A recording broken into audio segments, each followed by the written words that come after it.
Hey guys, tonight we are diving deep, quite literally, into the vast, shimmering expanse of the Pacific Ocean, but not to explore its coral reefs or its mysterious depths. Instead, we're looking for something far more elusive, something woven from memory, skill, and the very fibers of island life, the lost art of string figure cartography. Imagine, if you will, you're on a tiny outrigger canoe, the wood groaning softly beneath you, a symphony of creaks and gentle splashes. The sun, a relentless golden eye, beats down, and all around you, for as far as the eye can see, is an endless, undulating plain of sapphire water. There are no landmarks, no comforting coastline, just the swell of the ocean and the arc of the sky. And you probably won't survive this for long without some serious local knowledge, let's be honest. Your phone's GPS is about 3 millennia away from being invented, and that emergency granola bar in your pocket is, well, also not invented. So, before you get comfortable, take a moment to like the video and subscribe, but only if you genuinely enjoy what I do here. I'd also love to see where you're tuning in from and what time it is in your corner of the world. So drop a comment below. It's always fascinating to see how far these sleepy stories travel. Now, dim the lights, maybe turn on a fan for that soft background hum, and let's ease into tonight's journey together. You squint against the glare, your hand a makeshift visor. The air tastes of salt and something else, a faint, sweet perfume of distant flowers perhaps, or the damp earth of an island you can't yet see. Your companions, figures weathered by sun and sea, move with an easy grace, their senses attuned to shifts in the wind, the subtle language of the waves, the flight of a distant bird. They are the inheritors of an extraordinary legacy, masters of wayfinding, a skill so profound it allowed their ancestors to explore and settle an ocean that covers nearly a third of our planet. This mainstream historical fact is something we often hear: the incredible voyages of Polynesian navigators. Their double-hulled canoes venturing across thousands of miles of open water to find and populate specks of land like Hawaii, Rapa Nui, and Aotearoa. It's mind-boggling, truly. They didn't have sextants, compasses, or fancy GPS units telling them recalculating route every 5 minutes. Instead, they possessed an intricate knowledge system, a living library of observations passed down through generations. And part of this library, a more fragile and perhaps even more mysterious part, might have been held in their hands, quite literally, in the form of string figures. Now, when I say string figures, your mind might conjure up images of cat's cradle, that childhood game of looping and weaving a piece of string between your fingers to create simple patterns. And you wouldn't be entirely wrong. The mechanics are similar. But imagine those simple patterns elevated to an art form of immense complexity and utility, transformed into a tool for encoding and recalling vital navigational information. Picture a loop of string, perhaps made from twisted coconut coir, or the fine fibers of the pandanus leaf, held taut between hands that are as familiar with the rhythm of the paddle and the feel of a fishing line as they are with the earth of the taro patch. With a series of deft movements, a twist here, a loop there, fingers dancing with practiced precision, a complex pattern emerges. It's not just an abstract design. To the initiated, to the navigator whose life and the lives of their community depend on it, this woven form, this aka in some Polynesian languages or kai in others, is a map. Not a map in the way we understand it, with neat lines of latitude and longitude, a clearly marked "you are here" arrow, or a little icon for the nearest coffee shop. Thank goodness. Imagine trying to weave a tiny coffee cup into one of these. No, this is something different, something more organic. more dynamic. These string figures are believed to have been mnemonic devices, tools to help remember the order of islands on a voyage, the direction of prevailing swells, the location of submerged reefs, or even the alignment of stars, crucial for steering a course through the endless night. Think about it. In an oral culture, where knowledge is passed down through stories, chants, and direct instruction, a physical, tactile aid, like a string figure, would be invaluable. It's one thing to hear a list of 20 islands you need to pass, leaving the third one to starboard, and watching for a particular wave pattern after the seventh. It's another entirely to have a sequence of physical movements and resulting patterns that correspond to that journey, a pattern you can recreate with your own hands, reinforcing the memory with every loop and pass. It's like having a three-dimensional, interactive PowerPoint presentation, except your projector is your own dexterity, and the slides are made of coconut fiber. Some historians still argue whether these figures were strictly abstract memory aids, designed to trigger recollections of previously learned routes, or if they could, in some nuanced way, convey more direct spatial relationships or relative distances. Could a larger loop signify a longer passage of open water? Could a specific knot denote a treacherous reef? The evidence is tantalizingly scarce. One rather quirky or fringe tidbit is the almost spiritual reverence some communities held for the strings themselves.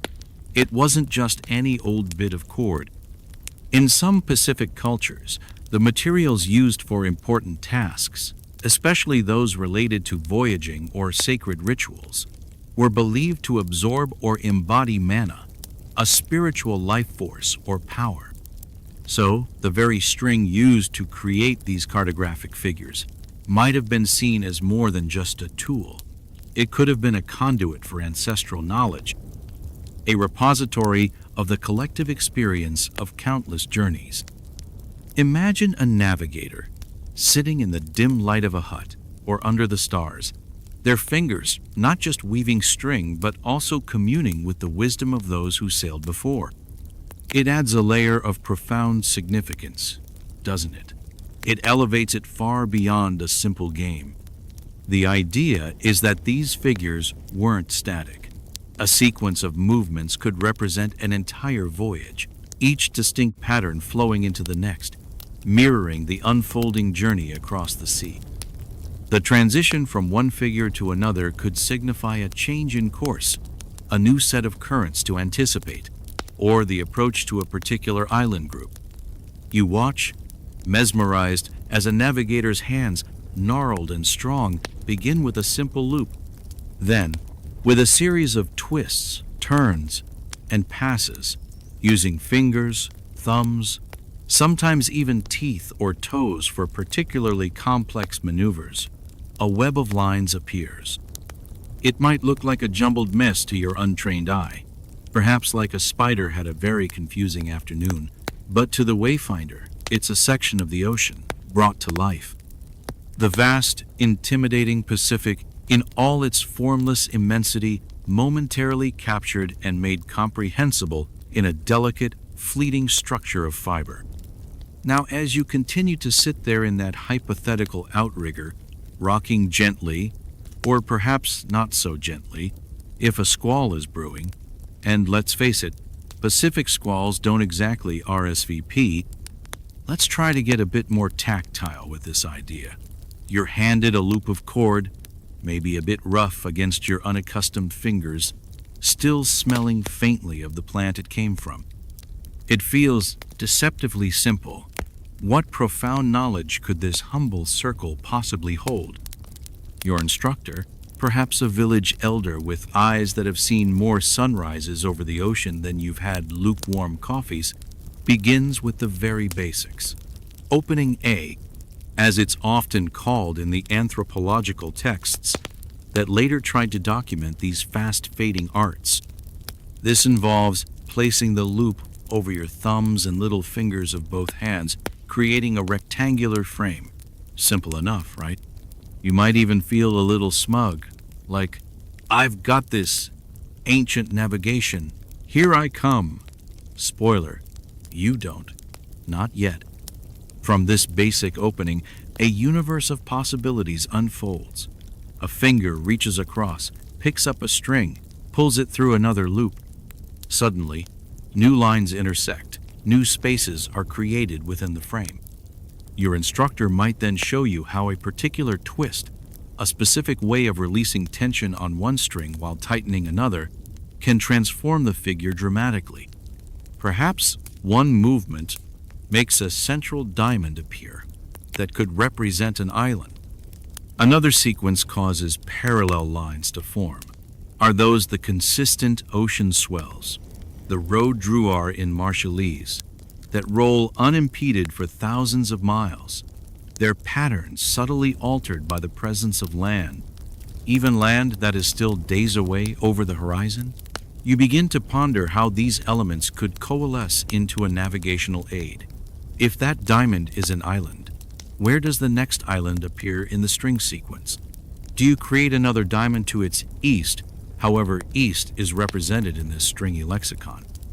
The challenge is immense because we're talking about a system that's largely nonverbal in its final form, yet deeply rooted in oral tradition for its interpretation. Historians still argue whether specific string formations had universally understood meanings across different island groups, or if, more likely, they were highly localized, with a master navigator, perhaps even developing their own personal shorthand, their own dialect of string cartography.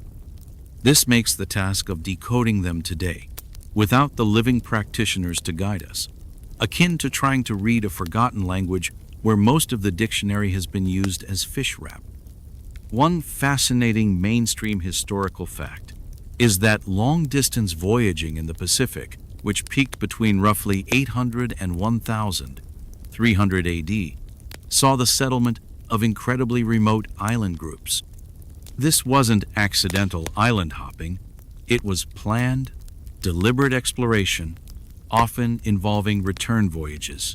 This implies a robust system for remembering and communicating routes.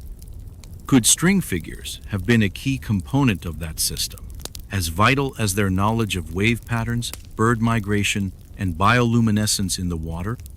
You try to mimic your instructor's movements. Your fingers fumble. The string, which seemed so cooperative in their expert hands, now seems to possess a mischievous intelligence of its own, tangling, slipping, refusing to form the elegant geometry you just witnessed. It's like trying to learn an incredibly complex musical instrument by ear, but the instrument keeps changing shape. And here's a quirky little thought. What if the very act of making the string figure was part of the mnemonic? Not just the finished pattern, but the muscle memory of the sequence, the rhythm of the movements. Think about tying your shoelaces. You don't consciously think, okay, loop the left over the right, then under. Your hands just know. Perhaps learning a route was less about memorizing a static map and more about internalizing a dance for the fingers, each step in the dance corresponding to a leg of the journey. That feels a lot more in line with the holistic, embodied knowledge systems common in many indigenous cultures. Consider how a sequence of figures might represent not just a chain of islands, but also the conditions encountered between them. A figure with many crossing strings, perhaps tightly pulled, could signify a difficult passage with confusing currents or reefs. A simpler, more open figure might represent a long, clear stretch of sailing. A series of rapid, small transformations in the string pattern could indicate a cluster of closely packed atolls, requiring careful, intricate maneuvering. We know that navigators paid incredibly close attention to how waves refracted around islands, how their patterns changed when they passed over submerged reefs, or how the presence of an island, even one hull down below the horizon, could create a zone of calmness in the surrounding swells. Could a specific tension or sag in a string somehow represent these subtle wave dynamics? It's speculative, of course, but utterly fascinating to consider the sheer intellectual power required to develop and use such a system. It's a far cry from simply looking at a colorful chart on a screen and following the magenta line. This demanded a deep, almost Zen-like attunement to the environment and an incredible capacity for abstract representation. You drop your string in a tangled heap, realizing that becoming a master navigator isn't going to happen before lunchtime. Your instructor just chuckles, a low, rumbling sound, like distant thunder. Patience, the chuckle seems to say, is as vital as any string. The sun climbs higher, or perhaps it's sinking, casting long shadows across the water in our imaginary voyage. Time, out here, is measured differently. Not by the ticking of a clock, that relentless little tyrant of the modern world, but by the position of the sun, the phases of the moon, the slow turning of the star compass above. And memory, too, works differently. In a society without widespread written language, memory is paramount. It's not just about remembering where you left your canoe keys, though that's probably important too. If canoes had keys, which, thankfully for our forgetful ancestors, they mostly didn't. It's about holding the collective knowledge of your people, genealogies, myths, medicinal plant lore, and, crucially for survival and expansion, the detailed maps of the ocean world etched into the mind. This is where the oceanic tapestry of memory, woven with those very strings, becomes so vital. Imagine a young apprentice navigator sitting at the feet of a master. The elder isn't just reciting facts. They're telling stories, chanting genealogies of islands, recounting epic voyages of discovery. And as they speak, their hands are moving, the string transforming, illustrating the narrative. A particular figure isn't just Island X, it's Island X, where Maui fished up the land, and the string figure might even subtly incorporate an element representing Maui's fishhook, or the shape of the land as it emerged. The string becomes a visual anchor for the oral tradition. Each knot, each loop, each pass of the thread reinforces the story, making the abstract knowledge of the ocean paths tangible. This blending of tactile experience with auditory learning is incredibly powerful. It's active learning, not passive reception. You're not just listening, you're potentially doing, repeating the figures yourself, feeling the journey in your fingertips. One well-established mainstream historical fact is the sheer scale of memory required by Pacific navigators. They needed to know the locations of hundreds, if not thousands, of islands and the routes between them. They memorized star paths, the rising and setting points of specific stars at different times of the year, and how these related to their intended courses.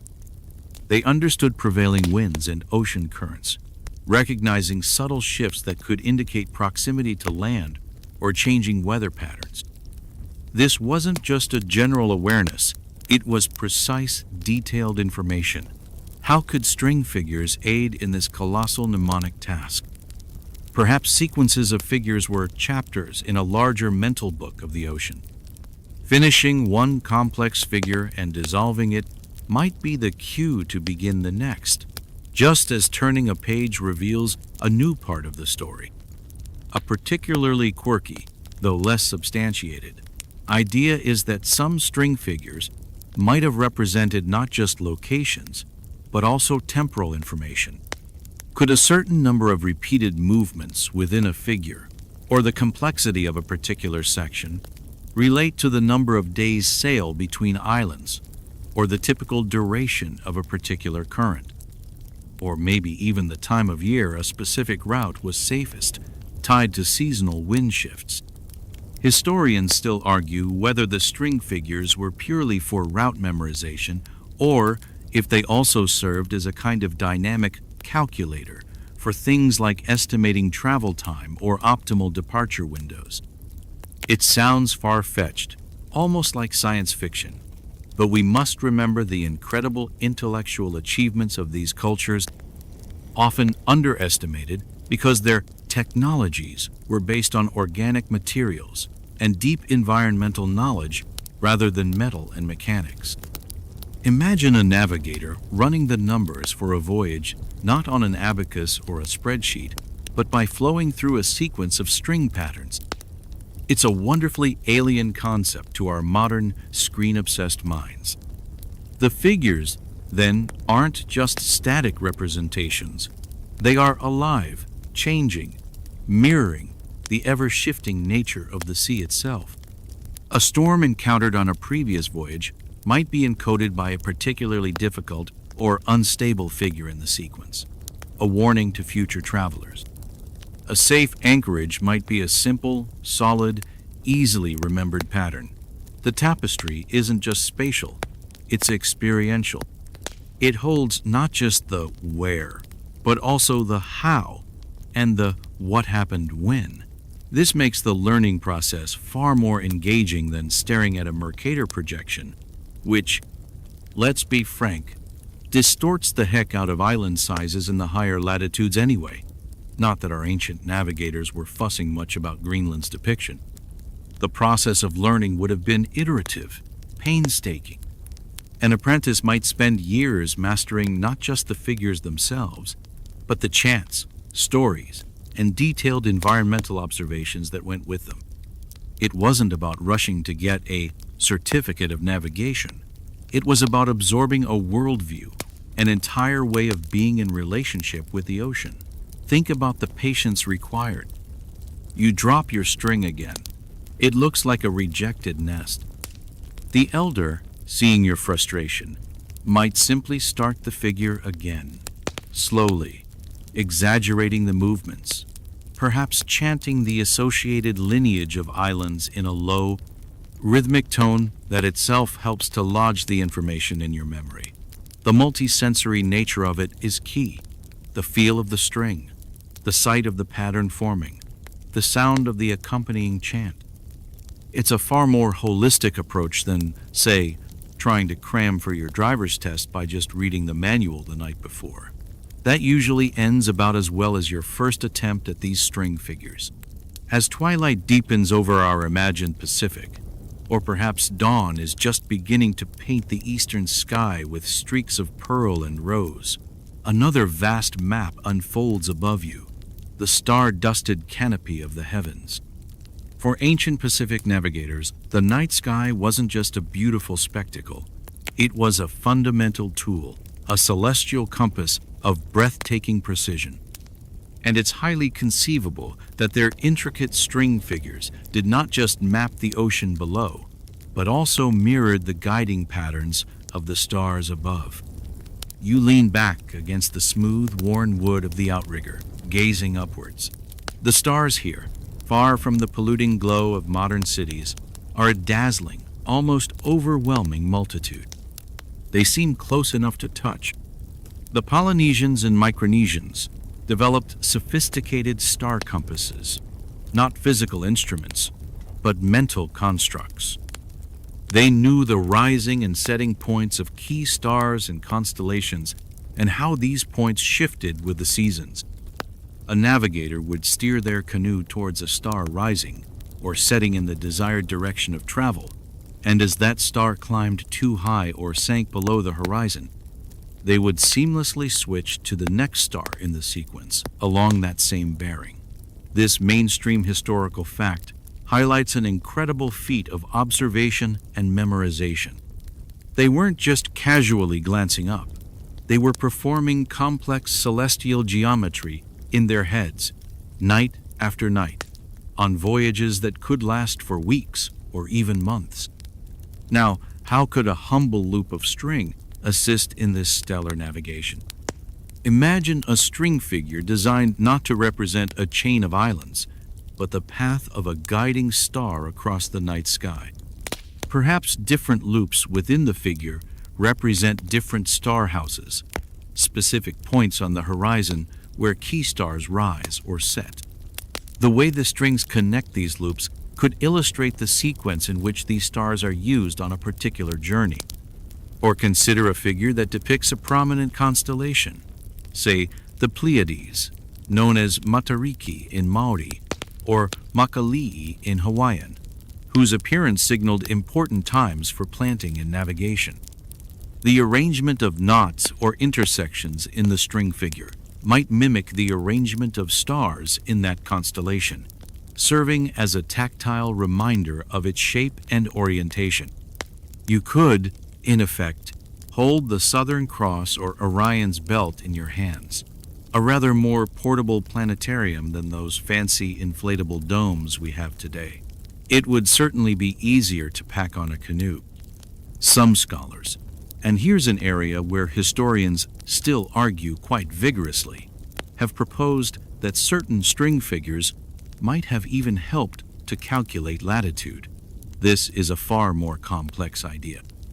Latitude, your north-south position, can be determined by observing the altitude of stars as they cross the meridian, an imaginary line running from north to south through the zenith, the point directly overhead. For example, the altitude of Polaris, the North Star, directly corresponds to your latitude in the northern hemisphere. In the southern hemisphere, other stars or constellations like the Southern Cross are used in conjunction with pointer stars to find the south celestial pole, and from there, estimate latitude. Could specific angles or proportions within a string figure, when held up against the sky, have somehow assisted in these measurements or calculations? Perhaps by creating a rudimentary sighting tool, or a way to remember the specific handspans or finger widths used to gauge stellar altitudes relative to the horizon. This is highly speculative, of course, and the mechanics are difficult to reconstruct without direct testimony. But it's a tantalizing thought, isn't it? The idea that these woven patterns could bridge the terrestrial and the celestial. One slightly more fringe, yet captivating, tidbit is the idea that the rhythmic chants accompanying the creation of star-related string figures might have mimicked the perceived movement or twinkling of the stars themselves. Or perhaps the chants encoded astronomical knowledge, lists of guiding stars for different seasons or destinations, their characteristics, or the myths associated with them, thereby embedding the navigational information within a richer cultural narrative. Think of it like learning your multiplication tables through a song, but instead of 2 times 2 is 4, it's when this star reaches that point, steer towards the sleeping bird, or something equally poetic and practical, much catchier than my algebra homework ever was. You attempt a new figure, one shown to you as representing a key navigator star. Your fingers, still clumsy, try to form the intricate series of loops and crosses. Does this particular angle, formed by 2 intersecting strings, represent the star's height above the horizon at a certain time? Does this long, taut string represent its journey from east to west? The connection feels almost mystical, linking the tiny, intimate movements of your hands with the majestic, silent wheeling of the cosmos. The string isn't just coconut fiber anymore. It's a starlight thread, a miniature astrolabe woven from memory. The navigators weren't just looking at the stars, they were in dialogue with them, and the string figures could have been a part of that silent, nightly conversation. It's a comforting thought, perhaps, on a long, dark voyage, to hold a piece of the sky in your hands, a tangible link to the unchanging celestial guides that promised a path through the immensity of the ocean and the darkness. You probably wouldn't survive out here just by randomly picking a star and hoping for the best, which, I imagine, was the ancient equivalent of let's just follow this road and see where it goes. Bad idea on land, catastrophic at sea. As we delve deeper into this world of woven wayfinding, it's impossible not to draw comparisons with another, more widely known navigational tool from the Pacific, the famed Marshallese stick charts. These are remarkable artifacts in their own right, Physical maps made from strips of coconut frond midribs or pandanus roots, tied together to represent ocean swell patterns, with shells or coral pieces marking the locations of islands. You can almost picture one now, a delicate latticework construction, looking somewhat like a piece of abstract modern art, yet imbued with generations of seafaring wisdom. These stick charts are tangible. You can hold them, display them, and they have, thankfully, survived in museum collections, offering us a more direct window into the navigational science of the Marshall Islanders. The existence of these stick charts, a very concrete mainstream historical fact, provides a crucial context for understanding the potential role of string figure cartography. If one Micronesian culture developed such a sophisticated physical map from sticks and shells, it lends credence to the idea that other Pacific cultures might have employed different, perhaps more ephemeral, materials for similar purposes. String, being readily available, portable, and easily manipulated, would have been a natural candidate. While stick charts are relatively static, once constructed, their form is fixed. String figures are dynamic, created, and dissolved in moments. This very impermanence could have been both a strength and a weakness. A weakness, certainly, for modern archaeologists and historians, as string doesn't tend to survive for centuries in tropical climates unless Fido accidentally buried it in a very dry cave. Good luck finding that in the archaeological record. The Marshallese stick charts come in several types. There are matang charts, which are abstract instructional devices used to teach apprentices the fundamental principles of how swells interact with islands and how to interpret these patterns. Then there are meadow charts, which cover larger areas, showing the relative locations of several atolls or islands, and rebelib charts, which depict even more extensive regions, sometimes encompassing most or all of the Marshall Islands archipelago. The shells indicate islands, while the curved and straight sticks show the direction and nature of different ocean swells, the primary swells, the refracted swells, the counter swells that bounce off islands. It's an incredibly elegant system for visualizing unseen forces. So, how do string figures relate? Were they a parallel tradition, a different medium for similar information? Or did they perhaps serve a slightly different, more personalized function? Historians still argue whether string figure cartography, if it existed in a highly developed form, was a precursor to, a contemporary of, or perhaps even a simplified personal version of, more robust systems like the stick charts. Could a navigator have used string figures as a quick sketch pad to work out a route or refresh their memory before consulting a more permanent stick chart, or perhaps before constructing one? Or were they used in regions where the specific materials or traditions for stick chart construction weren't as prevalent? It's like comparing handwritten notes to a printed book. Both convey information, but in different ways and with different levels of permanence and formality. One quirky tidbit is the sheer abstractness of even the stick charts. They are not to scale in the way a Western map is. The distances between islands are often distorted. The emphasis is on the relationships between islands and swell patterns, rather than precise geographical coordinates. The same principles of abstraction likely applied, perhaps even more so, to string figures. A loop representing an island in a string figure isn't a miniature outline of that island's coast. It's a conceptual placeholder, a node in a network of memorized information. The true map was always in the navigator's mind.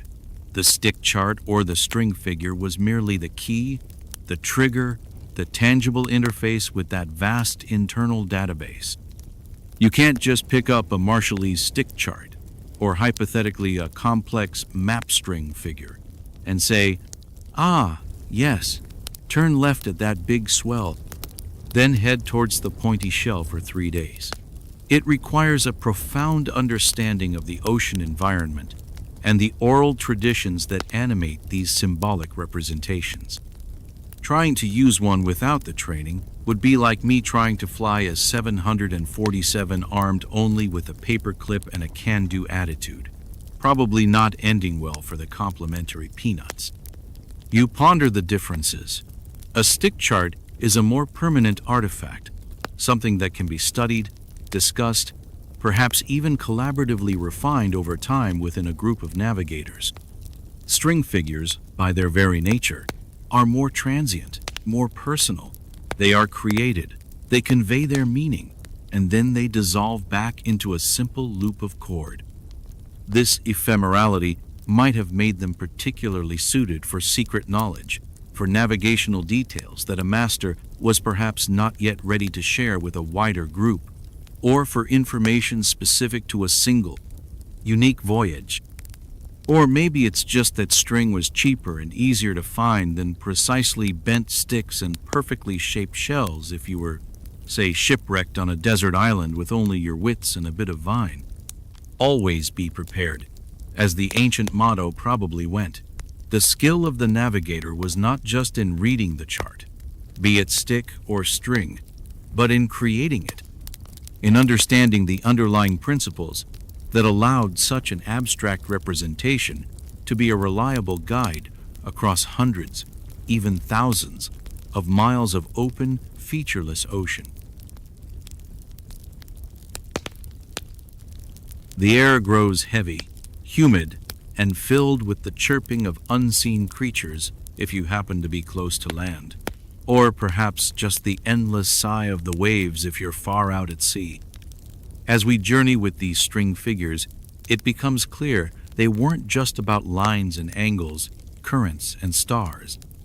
They were also deeply entwined with the very cosmology of Pacific peoples, their origin stories, their understanding of how the world came to be.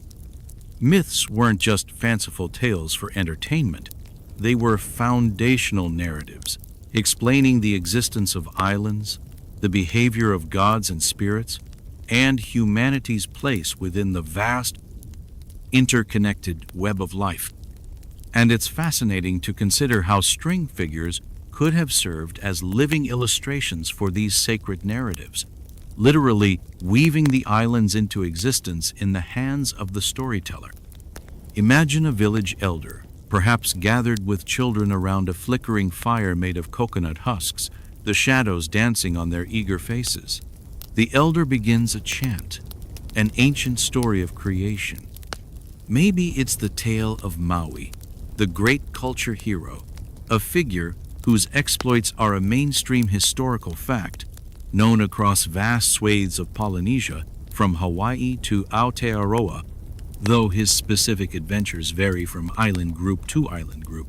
Perhaps the story being told is of how Maui, with his magical fishhook, Manaiakalani, fished up the islands from the depths of the ocean. As the elder chants, their hands move with the familiar loop of string. A simple loop could represent the vast, undifferentiated ocean. Then, with a deft series of twists and pulls, a new shape emerges. Could it be the fishhook itself? And as the hook snags the seabed in the story, another transformation of the string, and suddenly, a complex pattern appears, perhaps a series of loops or diamonds representing the newly formed islands, pulled dripping and fertile from the sea. The string figure becomes a dynamic illustration of the sacred act of creation. The children watch, captivated, not just by the words, but by the visual magic unfolding in the elder's hands. They might then try to replicate the figures themselves, learning the story not just by hearing it, but by doing it, by reenacting the creation with their own fingers. This process would embed the myths and the spiritual geography they represent deep within their consciousness. The islands aren't just places on a map. They are sacred entities, born of divine or heroic action, each with its own story, its own mana. And the string figures become a way to access and honor that sacred history. Historians still argue about the extent to which such mythological string figures were standardized versus being idiosyncratic to particular storytellers or communities. Were there canonical string figures for major creation myths, recognized across wide regions? Or was there more room for individual artistic interpretation? Like different artists, painting the same religious scene but with their own unique styles? One rather charming, quirky tidbit is the idea that some string figures might have been considered almost magical in themselves, not just representative. The act of creating a specific figure, accompanied by the correct chant, might have been thought to invoke the spirit or power associated with that myth or ancestor. So, a navigator preparing for a difficult voyage might create a string figure associated with a powerful protective deity or a successful ancestral voyage, not just as a mental reminder of the route, but as a ritual act to ensure safety and good fortune. It's like carrying a lucky charm, but one you actively create and imbue with meaning through your own skill and intention. And you'd want all the luck you could get, especially if your only weather forecast was, "Sky looks a bit angrier than usual today." Probably more reliable than some modern forecasts, come to think of it. The connection between myth and navigation is profound. The routes between islands weren't just abstract lines across the water. They were often pathways taken by gods or ancestral heroes in the mythological past. So, when a navigator followed a particular star path or sequence of swells, they weren't just following a set of directions. They were often retracing a sacred journey. The string figures that mapped these routes could therefore also be seen as mapping these mythological pathways. Each knot, each turn of the string, could resonate with an episode in an ancient epic. This would transform the act of navigation from a purely technical exercise into a deeply spiritual pilgrimage, a way of connecting with the ancestors and reaffirming one's place in the cosmic order. It certainly beats my daily commute, which mostly involves connecting with the back bumper of the car in front of me. So, as you sit there, perhaps attempting a figure that's meant to represent the constellation Maui's fishhook, known to Western astronomy as Scorpius, you're not just making a pretty pattern.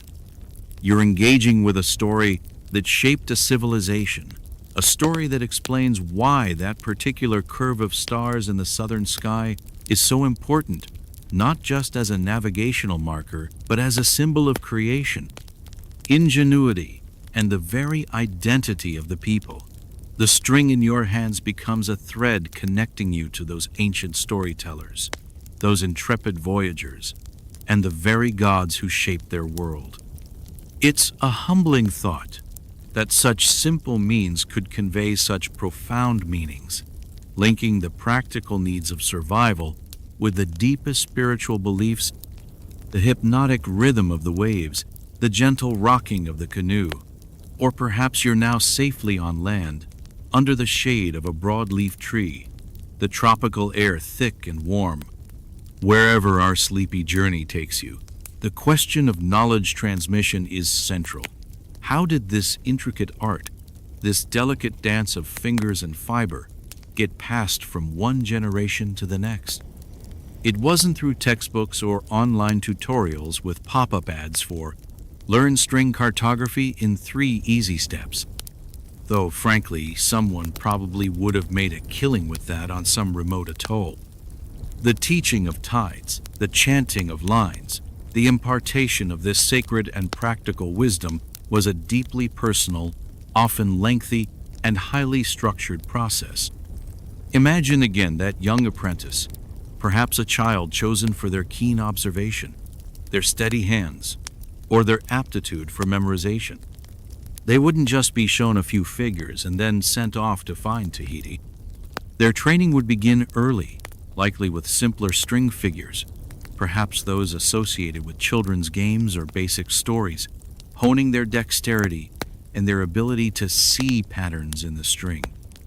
This gradual immersion is a mainstream historical fact in the transmission of many complex traditional skills, from weaving intricate textiles to mastering complex musical forms. You don't start with the magnum opus. You start with the scales, or in this case, perhaps with two eyes, or a diamond, common starting points in many string figure traditions.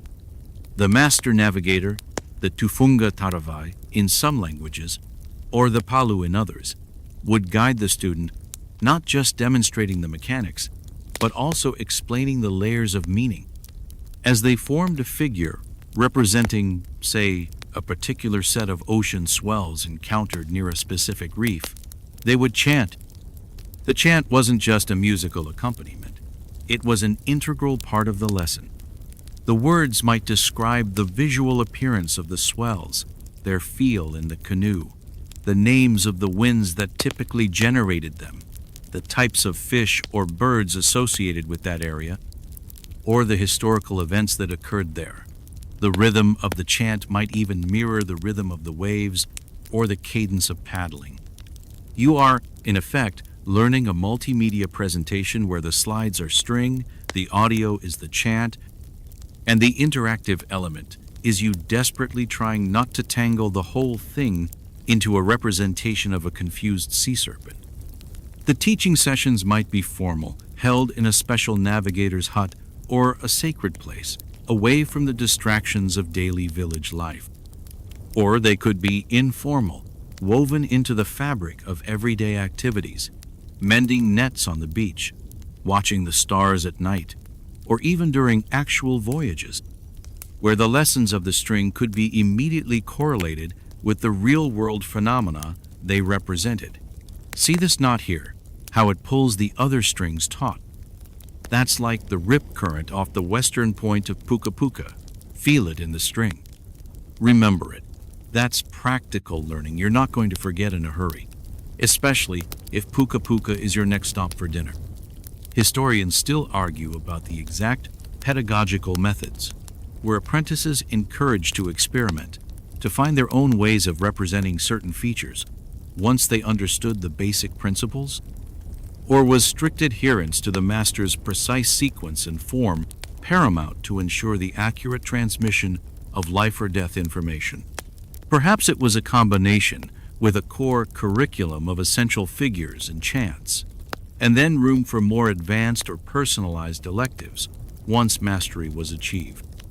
Given the stakes, a mistake in navigation could mean missing an island entirely and facing a slow, thirsty end in the vast emptiness of the Pacific. One imagines the emphasis was heavily on accurate replication, at least for foundational routes. There's not a lot of room for creative reinterpretation when you're trying to find a half-mile wide atoll in 1,000,000 square miles of ocean. A quirky and rather lovely aspect of this learning process is the intimate bond it would have fostered between master and apprentice. It wasn't just a transfer of data, it was a relationship built on trust, respect, and shared experience. The master was entrusting the apprentice with the accumulated wisdom of generations, knowledge that was essential for the survival and prosperity of their people. The apprentice, in turn, was committing to years of patient study and practice. There would have been moments of frustration, no doubt, when the strings became a hopeless tangle, or a complex chant refused to lodge in the memory, and moments of triumph, the first time an apprentice successfully navigated a short inter-island passage using the memorized figures and chants, or when they finally mastered a particularly difficult string sequence that represented a key ancestral voyage.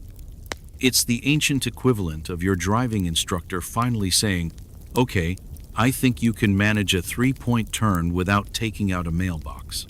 A profound sense of relief. The chants themselves were mnemonic powerhouses. Repetition, rhythm, rhyme, and association with vivid imagery all help to fix information in the mind. Many Pacific languages are rich in metaphor and poetic devices, making them perfectly suited for encoding complex data in memorable forms. So, a chant accompanying a string figure might not just say, "Go east." It might evoke the image of a particular seabird that always flies east at dawn, or the feeling of a specific swell that indicates an easterly current, all while the hands are physically creating the pattern that symbolizes east in that particular navigational context. This holistic approach ensured that the knowledge wasn't just learned, it was embodied.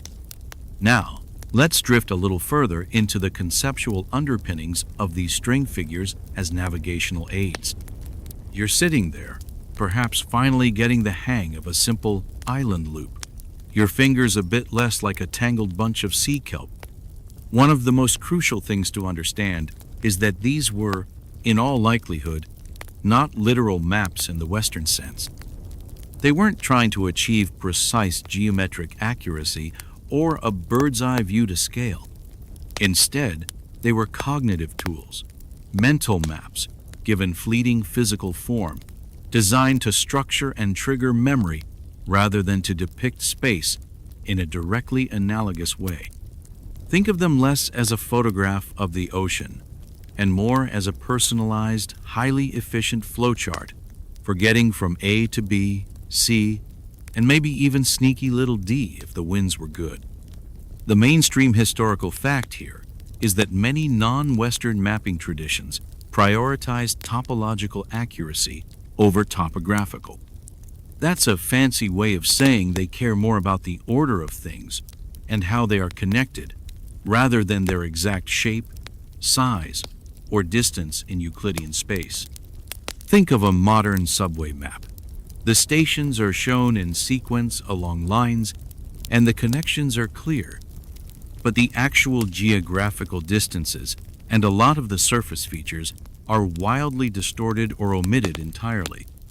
The subway map is perfectly functional for its purpose, navigating the subway system, because it shows you what you need to know, not everything there is to know. String figure cartography likely operated on similar principles.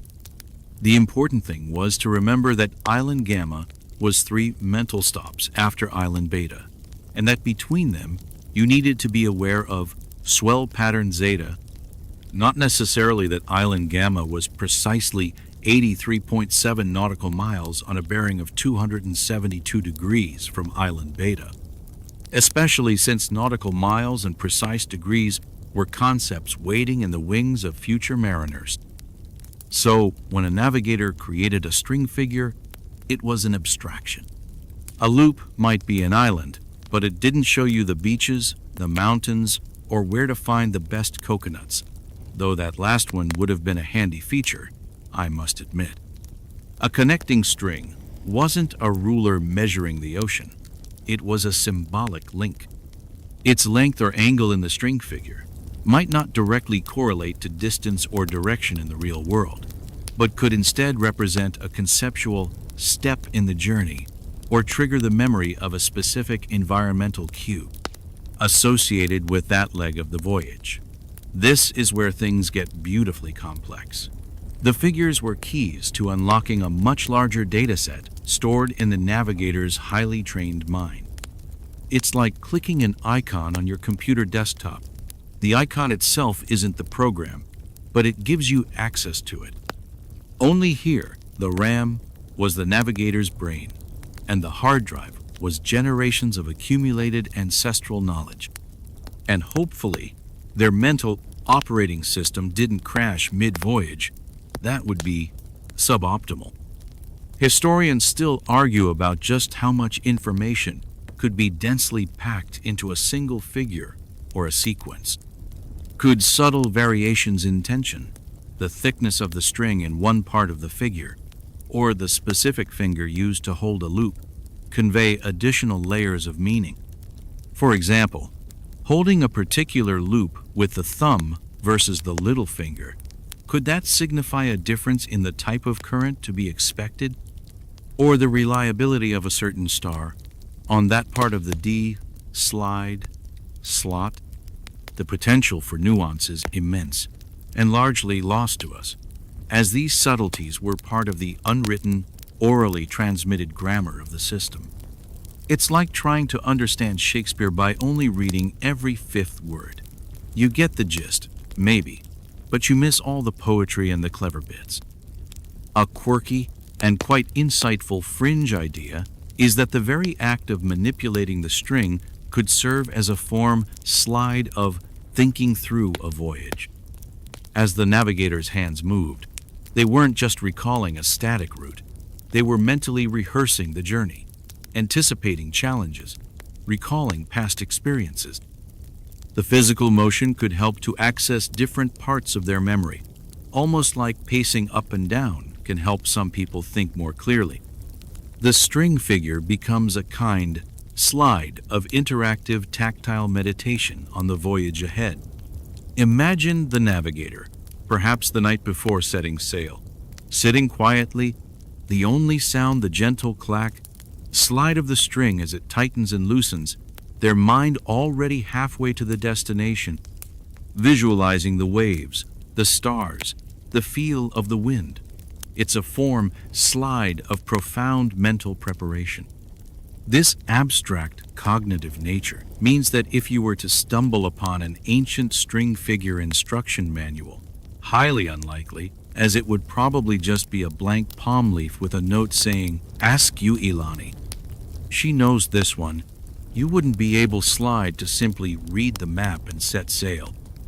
You'd need the interpretive key, the vast body of associated knowledge that the figure was designed to unlock. Without that, it's just a pretty pattern, a piece of intricate but ultimately meaningless fiber art. This is perhaps why the knowledge was so powerful and so carefully guarded. It wasn't easily stolen or replicated by outsiders. It was a living system, inseparable from the minds and culture of the people who created and used it. It's a bit like being handed the conductor's score for a symphony. Without knowing how to read music or understand the instruments, it's just dots and lines on paper. But for someone who knows, it's a whole universe of sound. Ghostly light of a crescent moon filters through the palm leaves, or perhaps it's the harsh midday sun reflecting off the endless water, making you squint. We now arrive at one of the most poignant and frustrating aspects of our journey, the challenge of lost meanings, the whispered codes that have largely faded into the silence of time.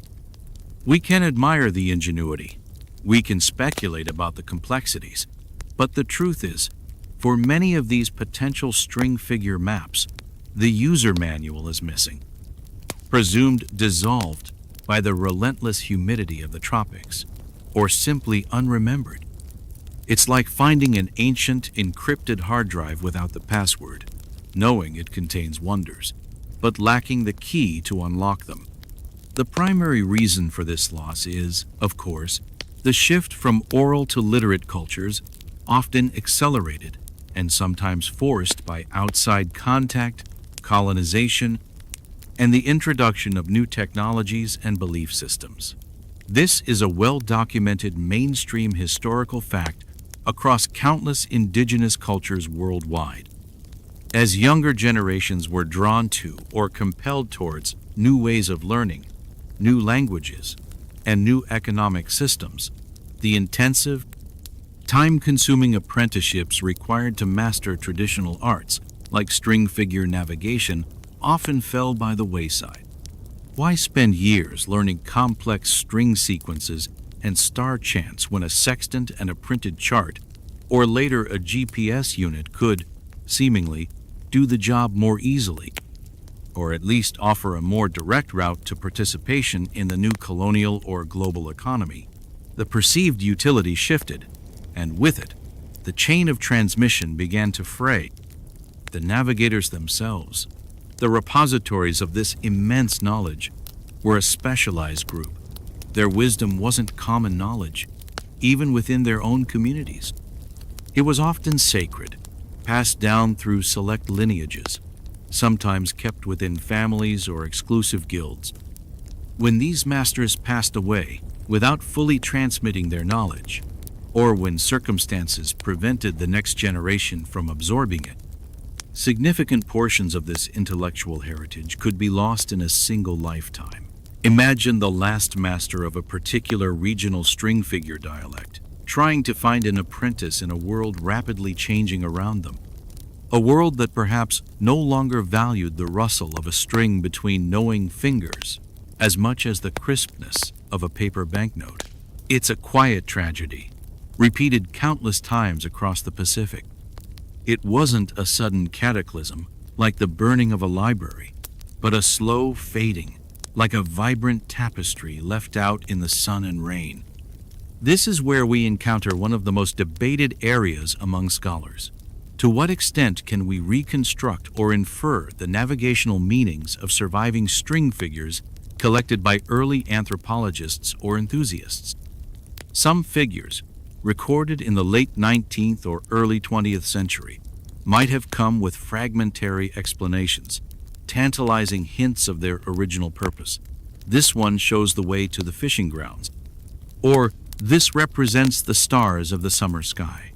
But often, the collectors were more interested in the mechanics of the figures themselves, or their use in games and storytelling, rather than probing for deeper, more complex cartographic applications. They might not have even known what questions to ask, or they might have lacked the trust or rapport with the knowledge holders to be initiated into these more esoteric layers of meaning. Thus, a figure that was once a detailed mental map might have been recorded simply as a turtle or a canoe, its navigational significance already receding into the mist. A rather quirky, and perhaps a bit sad fringe aspect, is the potential for cargo cult string figures. As the original complex meanings faded, people might have continued to make the figures out of habit or tradition, or for entertainment, without understanding their deeper cartographic or mnemonic functions. The form might persist, but the function has atrophied. It's like people humming a tune they heard once, getting most of the notes right, but having no idea it was part of a grand symphony with a rich history. Or, even more heartbreaking, perhaps some figures were deliberately simplified or their meanings obscured when shared with outsiders, as a way of protecting sacred knowledge from misunderstanding or misuse. The true maps remained hidden, accessible only to the initiated, while a more superficial layer was presented to the curious stranger. Who could blame them, really? If someone showed up on your doorstep demanding the keys to your most valuable intellectual property, you might just show them how to make a string cat too. So, when we look at collections of Pacific string figures today, and there are thousands documented from various island groups, we are often looking at echoes, fragments, beautiful but enigmatic forms whose fullest voices have been muted. It's a detective story where many of the clues are missing, and the star witnesses are long gone. We can analyze the patterns, compare them across regions, look for correlations with known island locations or star paths, but definitive proof is often elusive. It requires a kind of intellectual archaeology, carefully sifting through linguistic evidence, ethnographic accounts, and the inherent logic of the figures themselves, all while acknowledging the vast gaps in our understanding. It's a sobering reminder of the fragility of oral traditions in the face of overwhelming cultural change, and the immense, irreplaceable loss that occurs when a knowledge system is allowed to quietly unravel, like a string figure dissolving back into a simple loop. As the tide of our sleepy exploration turns, let's consider the vastness of the Pacific itself. We're not talking about a small, homogeneous pond here. This is an ocean spanning millions of square miles, dotted with thousands of islands, settled by peoples who, while sharing ancient ancestral connections, developed wonderfully diverse cultural expressions over centuries of relative isolation and adaptation to unique island environments. It stands to reason, then, that if string figure cartography was indeed a widespread practice, it wouldn't have been a monolithic system. Instead, we should expect to find regional variations, island styles, or different Pacific dialects in how these woven maps were created, interpreted, and used. Just as the languages of Polynesia diversified from a common proto-language, so too might their navigational tools and techniques have evolved along distinct local pathways. Think about the different types of island environments. Navigating between the tightly clustered, high volcanic islands of a group, like the Society Islands, often visible one from another, presents different challenges than voyaging between the low-lying, widely scattered atolls of Micronesia, which can be incredibly difficult to spot until you're almost on top of them. The specific marine phenomena, types of currents, characteristic swell patterns, the behavior of local seabirds, the availability of materials for string would also vary. A string figure technique honed for navigating the triangle of Fiji, Samoa, and Tonga with its complex interplay of currents might differ in emphasis or form from one developed in the far eastern Pacific for finding isolated Rapa Nui, or in the chilly southern waters approaching Aotearoa. This localized adaptation is a mainstream historical fact in almost every human technology. From agriculture to architecture, tools evolve to fit the specific needs and resources of their environment. Why would string figures be any different? Maybe in one region, the focus was on accurately depicting the angles of intersecting swells, requiring a very particular kind of string tension and finger placement. In another, perhaps representing chains of tiny atolls, meant developing incredibly complex multi-loop figures. It's therefore unlikely that a navigator from, say, Hawaii could have picked up a map string figure sequence from an Austronesian mariner in the Solomon Islands and immediately understood its precise meaning, any more than a speaker of Hawaiian could fully understand a Solomon Islands pidgin dialect without considerable learning. There might have been shared foundational principles, certain basic openings or common symbolic elements, a bit like finding cognate words in related languages. But the specific grammar and vocabulary of the string figures would likely have been unique to particular voyaging spheres, or even individual schools of navigation. One group might favor longer, more narrative sequences of simpler figures, while another might condense vast amounts of information into a few incredibly dense, complex patterns that look to the uninitiated like a cat had a fight with a fishing net and lost miserably. Historians still argue, and this is a rich field for potential future research, if only we could find more evidence about the extent of these regional differences and whether we can trace family trees of string figure styles, much like linguists do for languages. Could detailed analysis of surviving string figure collections, even with their often incomplete provenance, reveal patterns of influence or shared innovation between different island groups? For example, if a very specific, unusual way of making a star loop appears in figures from both Tahiti and Hawaii, but not elsewhere, could that hint at a shared ancestral technique related to the settlement voyages between those archipelagos? It's a bit like linguistic forensics, trying to reconstruct ancient connections from scattered clues. It's painstaking work, especially when so much of the text, the oral explanations, is missing. One quirky and intriguing possibility is that some island groups might have specialized in particular types of string knowledge.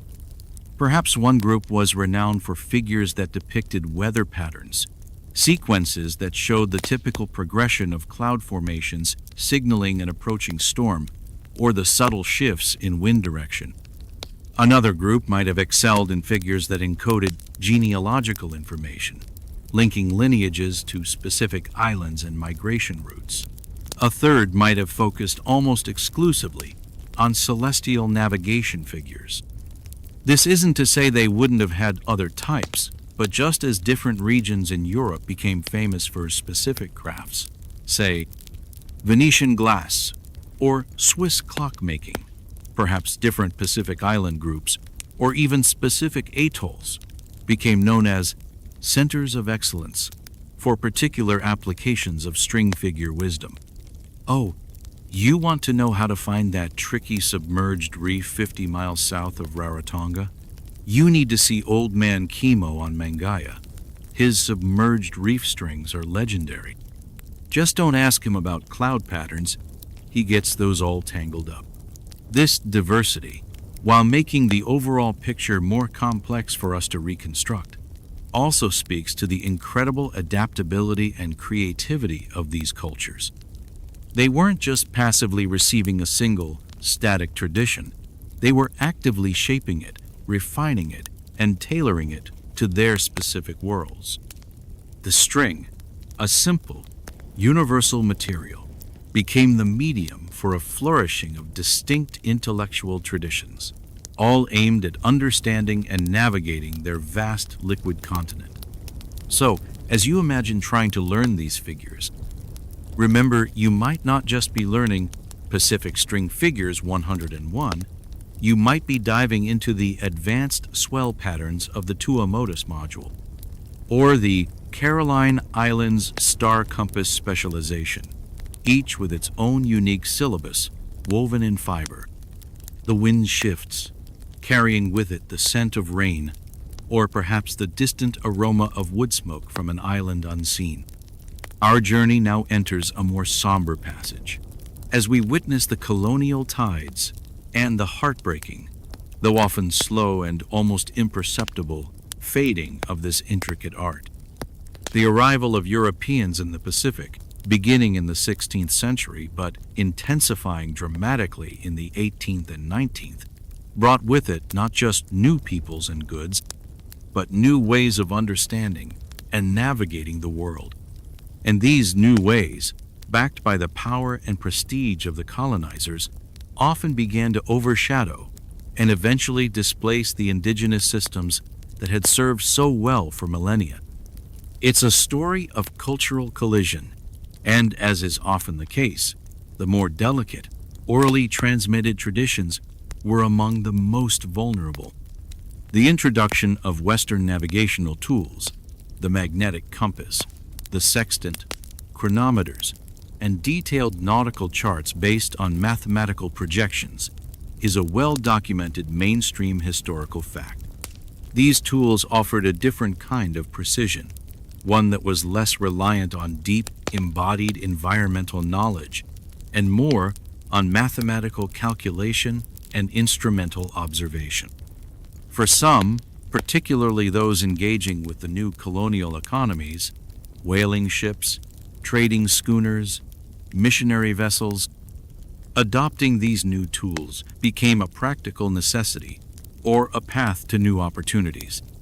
Why rely on remembering hundreds of star paths and swell patterns passed down through painstaking apprenticeships when a compass could give you a relatively consistent direction and a chart could, supposedly, show you exactly where you were?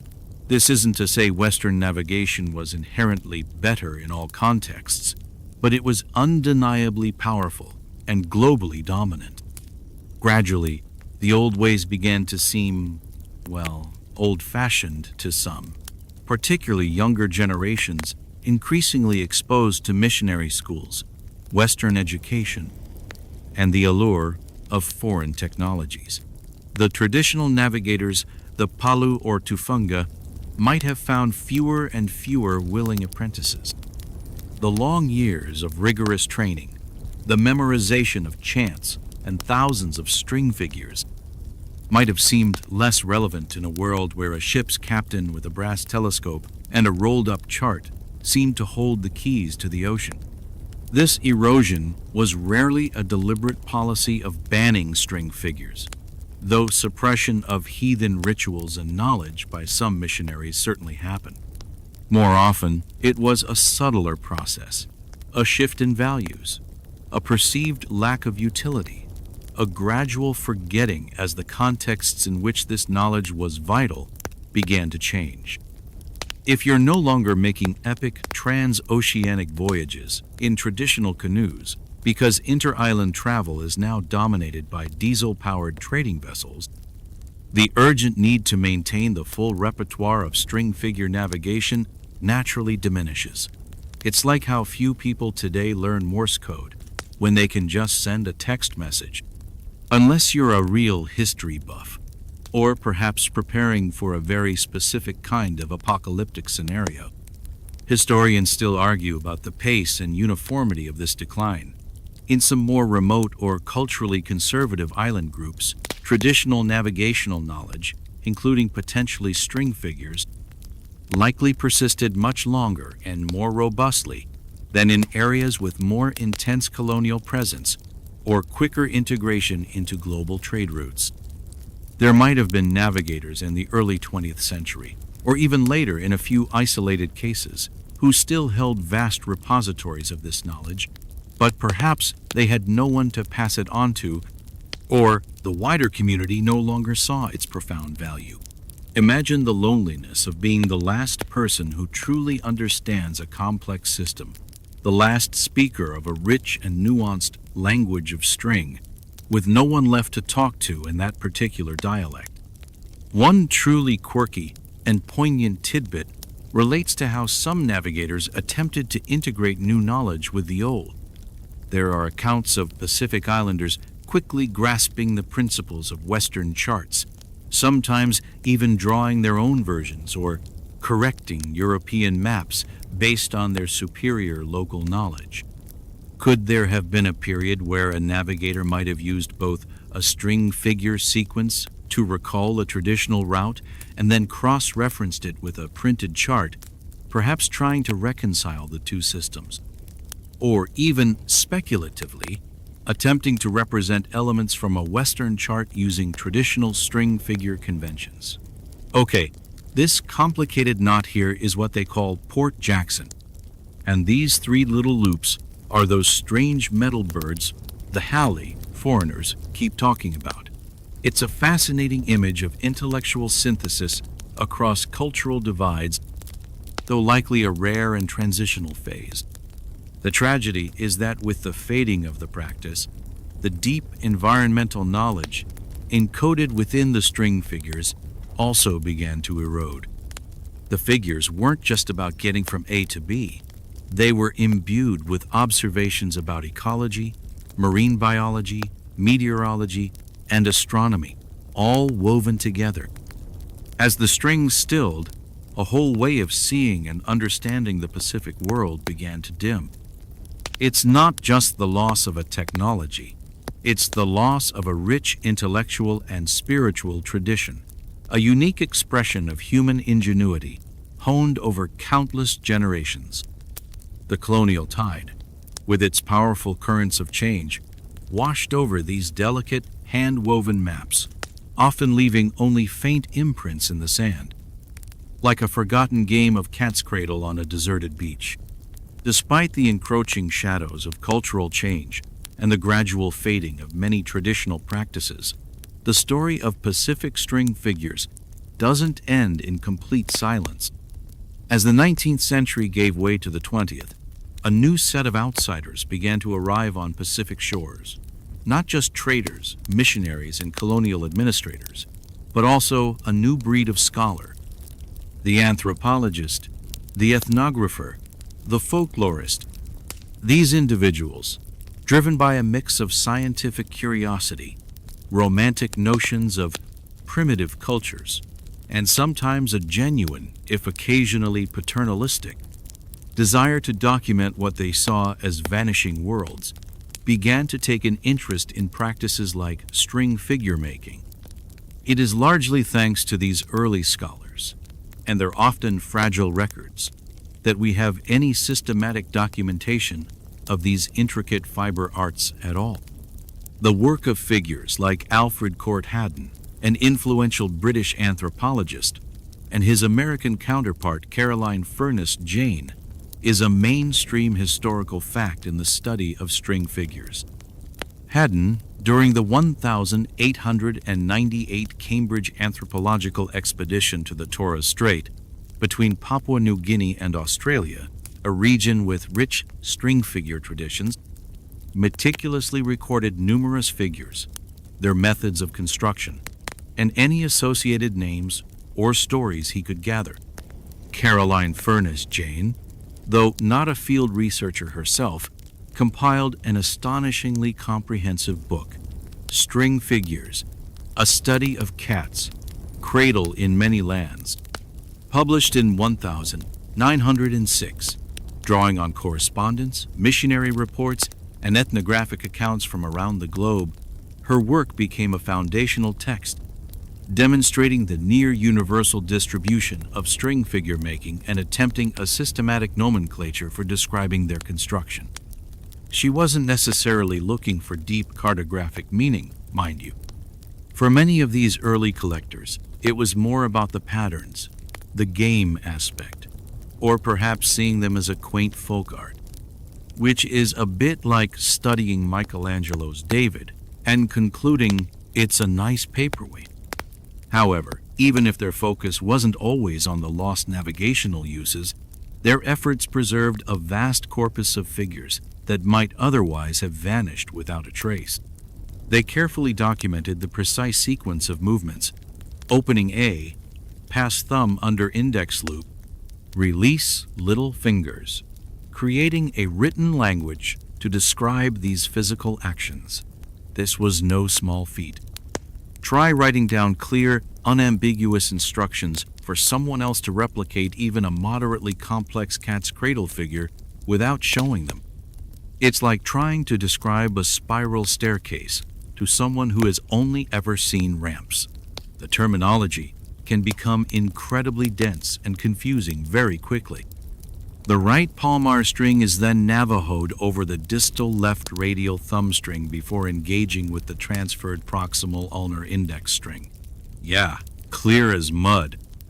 Historians still argue about the accuracy and completeness of these early records. Did the ethnographers always fully understand what they were being shown? Were their informants always sharing the full story? Or perhaps just the simplified, public versions of figures that might have had deeper, more restricted meanings? Translation was also a huge challenge. Nuances of meaning, subtle references embedded in the local names for figures, or the accompanying chants could easily be lost when filtered through an interpreter or translated into a European language by someone who didn't fully grasp the cultural context. Sometimes, the name recorded for a figure might be a literal description of its appearance: a canoe, a bird, rather than its function, the route to the northern fishing grounds where the boobies gather. It's like if an alien recorded the Monopoly game piece, the car, and concluded humans used tiny metal cars for worship, missing the whole capitalist accumulation angle. A quirky and somewhat telling tidbit is the sheer obsession some of these early collectors developed. Haddon was known to carry string with him everywhere, eagerly demonstrating and soliciting figures from anyone he met. There are stories of ethnographers spending hours, even days, patiently trying to master a single complex figure under the tutelage of an island elder, their academic dignity perhaps slightly compromised by their fumbling fingers, much like our own hypothetical struggles earlier. This dedication, while sometimes bordering on the eccentric, was crucial. They recognized, at some level, that they were capturing something precious and fleeting. Their notebooks and publications became unintentional archives, holding patterns whose original navigators were perhaps the last of their line. These fragile records, handwritten notes, meticulous diagrams that look like abstract spiderwebs, early photographs of hands in mid-construction, are now invaluable resources. They are time capsules.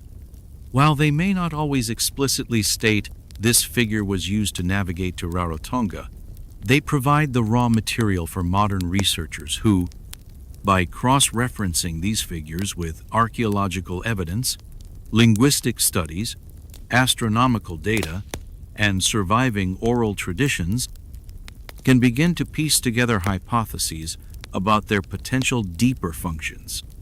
Without these early scholars, as imperfect and culturally biased as their methods might sometimes have been by today's standards, our understanding of the scope and complexity of Pacific string figure traditions, including their possible role in sophisticated systems like cartography, would be immeasurably poorer.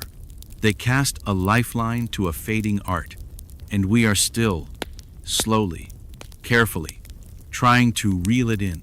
The gentle lapping of waves on the shore often speaks of continuity, of cycles. And while many ancient strands of knowledge have frayed or broken, the story of Pacific string figures isn't entirely one of loss. In recent decades, there has been a heartening resurgence of interest in traditional cultural practices across the Pacific, a movement often led by indigenous scholars, artists, and community leaders themselves. This rekindling of strands, these modern echoes of ancient arts, offer a hopeful counterpoint to the narrative of decline. It's like finding a few live embers in a cold fire pit and carefully, patiently, coaxing them back to a flickering flame. This cultural renaissance, a recognized mainstream historical fact in many post-colonial contexts, is fueled by a desire to reclaim and celebrate indigenous identity, language, and heritage. String figures, once dismissed by some as mere child's play or a quaint relic of the past, are now increasingly recognized as complex expressions of intellectual and artistic achievement, carriers of cultural knowledge, and valuable tools for education. Festivals of Pacific arts, cultural centers, and educational programs are now actively promoting the learning and practice of string figures, not just as a game, but as a window into the ancestral worldview. You might see a master practitioner at a cultural festival, their hands moving with that old familiar grace, while a captivated audience of young people, perhaps more accustomed to swiping on screens, watches with a new appreciation for this ancient digital dexterity. Modern efforts to understand and revive string figure traditions often involve a fascinating blend of old and new. Researchers might use computer software to analyze the geometric properties of figures documented a century ago, looking for underlying mathematical principles or patterns that might hint at their original functions. Linguists meticulously re-examine the names and chants associated with figures, searching for clues to lost meanings or connections to navigational lore. And crucially, contemporary practitioners are working with elders who may still retain fragments of knowledge, patiently piecing together sequences, rediscovering techniques, and sometimes, through this process, gaining new insights into the sophisticated thought systems of their ancestors. It's a bit like a giant intergenerational puzzle, where some pieces are ancient, some are newly found, and the picture is slowly, beautifully, coming back into focus. However, historians still argue about what it truly means to revive a tradition like string figure cartography when the direct, unbroken line of transmission for its most complex navigational applications may have been severed. Can we truly recapture the mindset of an ancient navigator who used these figures as a life or death tool? Or are contemporary revival efforts more about preserving the form, celebrating the cultural significance, and perhaps finding new, modern applications for this ancient art, such as using string figures to teach mathematical concepts, storytelling, or problem-solving skills to children? Perhaps the goal isn't exact replication, which might be impossible, but rather a respectful re-engagement, an honoring of the ancestral ingenuity in a way that resonates with contemporary needs and aspirations. It's not about trying to navigate to Tahiti using only string and stars if you've got a perfectly good outboard motor and a GPS as backup, let's be sensible. It's about understanding the depth of knowledge that made such voyages possible in the first place. A quirky and inspiring aspect of this revival is seeing how string figures are being used to bridge generations and even connect disparate communities. Online forums and social media groups dedicated to string figures now exist, where enthusiasts from around the world, including many from Pacific Islander diasporas, can share patterns, discuss techniques, and learn from each other. An elder in a remote Micronesian atoll might share a figure via a patchy internet connection with a young relative studying in Hawaii or California, who then teaches it to their friends.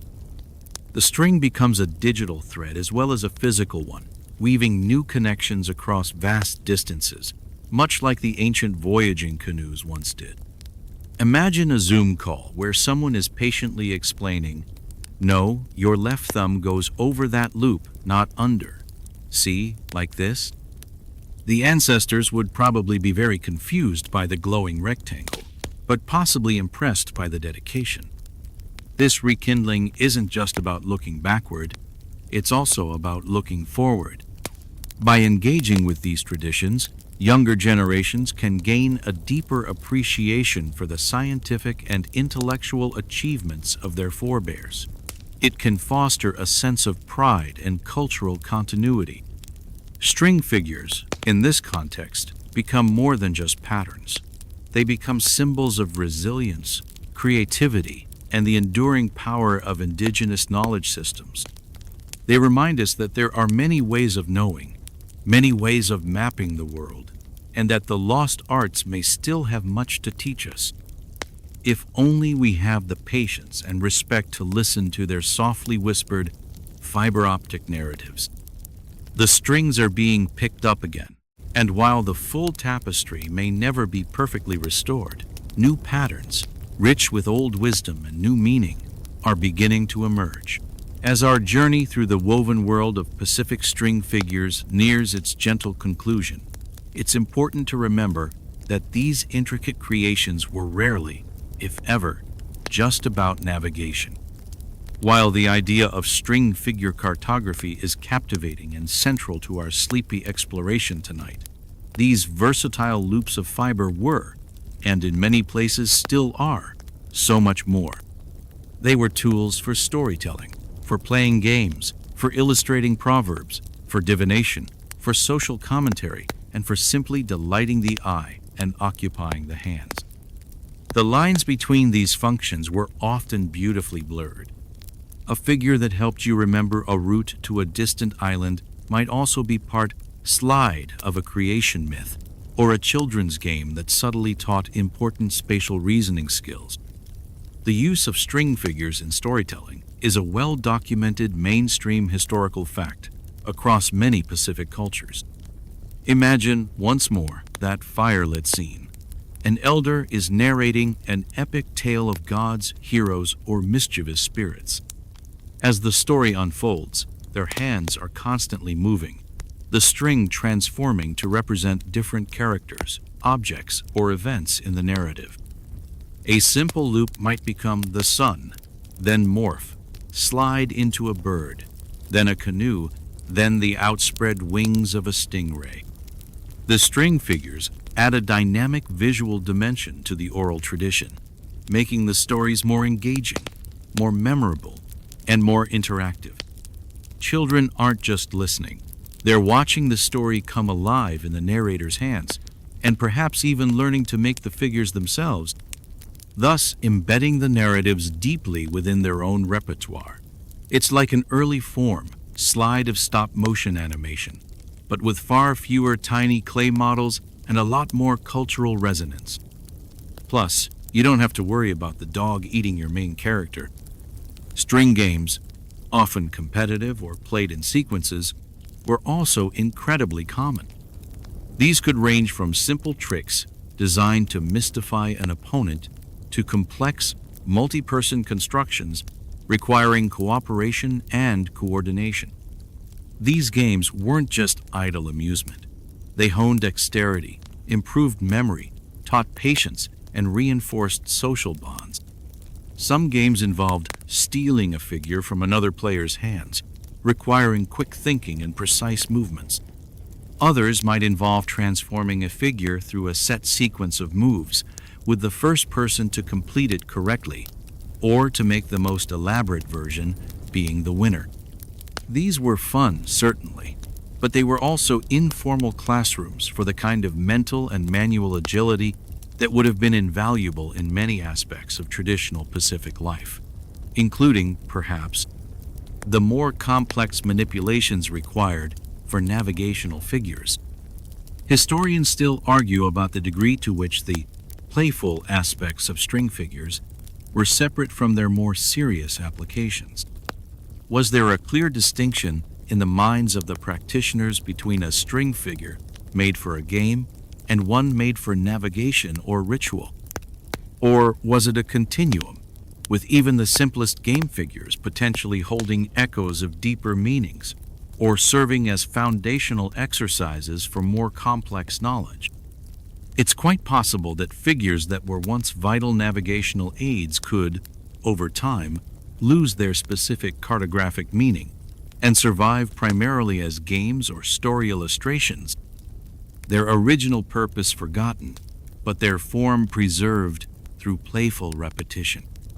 It's like how the nursery rhyme, "Ring-a-ring-a roses," which some, debatably, link to the Great Plague, is now just a children's song.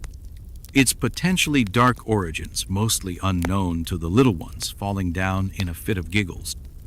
A quirky and delightful aspect is the sheer ingenuity and humor often found in string figures that represent animals, people, or everyday objects. You might find figures depicting a clumsy crab, a chattering ghost, a fisherman casting a net, or even two people quarreling, represented by strings pulling in opposite directions, naturally. These figures reveal a keen observation of the world and a playful desire to represent its quirks and characters in this simple medium.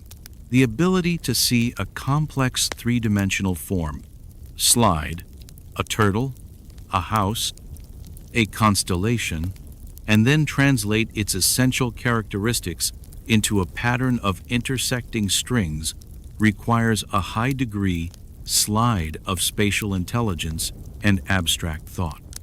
It's a testament to the artistic sensibility that coexisted with, and perhaps even informed, the more practical applications of string knowledge. Why just have a functional map when you can have a functional map that also looks a bit like a smiling gecko if you squint?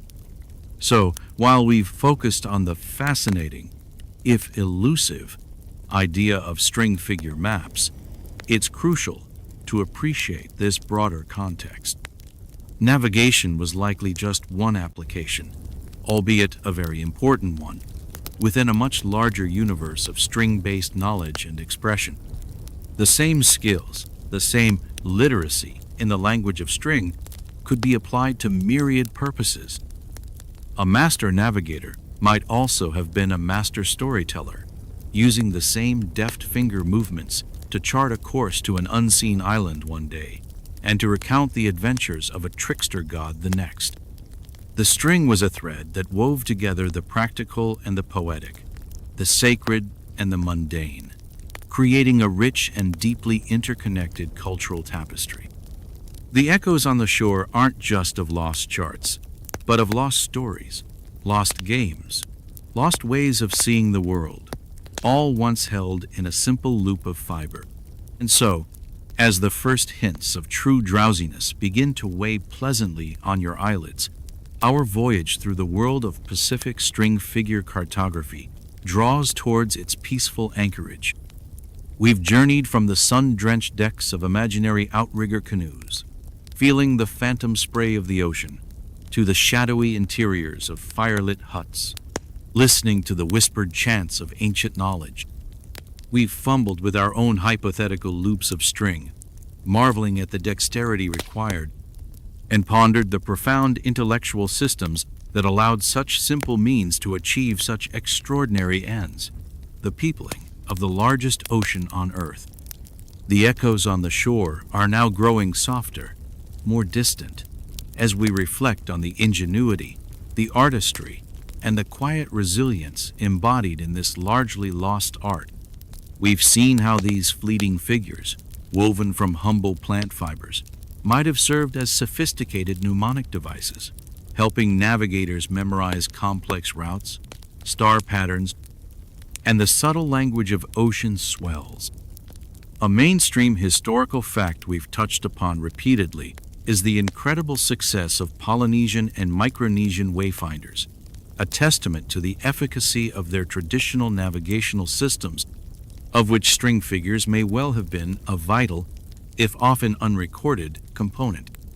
Their voyages weren't lucky guesses. They were the result of meticulous observation, accumulated wisdom, and tools perfectly adapted to their environment. And that simple loop of string, transformed by knowing hands, was one such tool, a portable, personal, infinitely adaptable interface with a vast internal database of oceanic knowledge. We've considered the kinship with more tangible aids like the Marshallese stick charts, pondering whether string figures were precursors, companions, or perhaps more personal, ephemeral versions of these intricate constructions. We touched upon the spiritual dimension, how these figures could illustrate creation myths, weaving the very geography of the islands into the sacred narratives of the people, making the act of navigation a retracing of ancestral pathways. The lines of string were lines of lineage, lines of memory, connecting the present to the deepest past. It wasn't just about knowing where you were going. It was about knowing who you were and where you came from. A far cry from just punching coordinates into a machine, which rarely tells you about your ancestors, unless your ancestor happened to invent GPS. We've acknowledged the challenges, the lost meanings, the heartbreaking decline as new technologies and colonial pressures encroached, threatening to unravel these delicate strands of knowledge.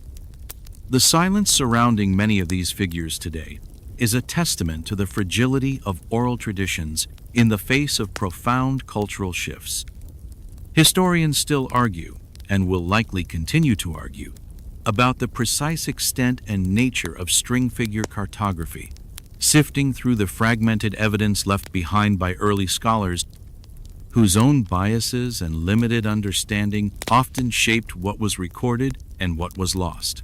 It's like trying to reconstruct a forgotten melody from just a few scattered notes, a beautiful but melancholic task.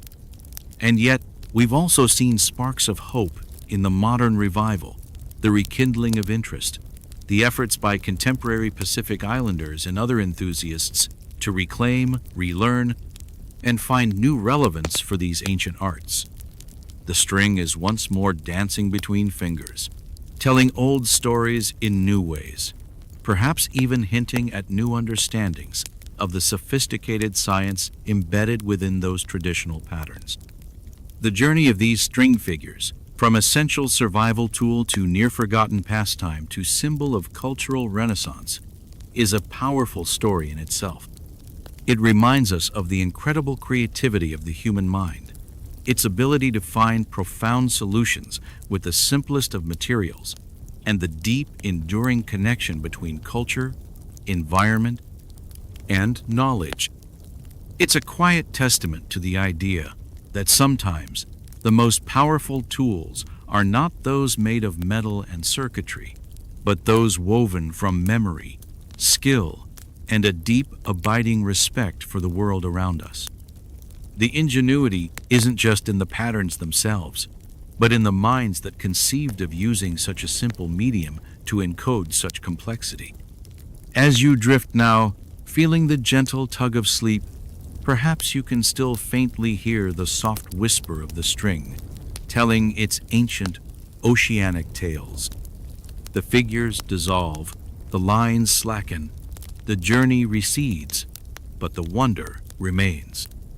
The wonder of human resourcefulness, of cultures that map their world with fiber and memory, navigating by the stars, reflected not just in the ocean, but in the patterns held within their own hands.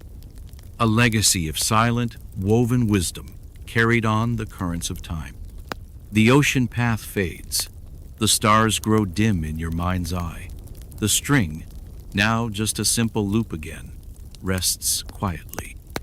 The great navigators have found their islands, their canoes are beached, their sails furled. And you, too, have found your harbor, the quiet shores of slumber. Let the gentle rhythm of imagined waves carry you now into a deep and restful peace. Feel the immense, calm expanse of the Pacific night surrounding you, a blanket of stars above, and the soft, rhythmic breath of the ocean breathing with you. There are no more calculations to make, no more courses to plot, only the gentle drift into dreams, carried on the silent, invisible currents of the night. Let the stories fade, let the images soften, and allow yourself to be completely at rest, utterly at peace, as the vast, quiet ocean of sleep claims you.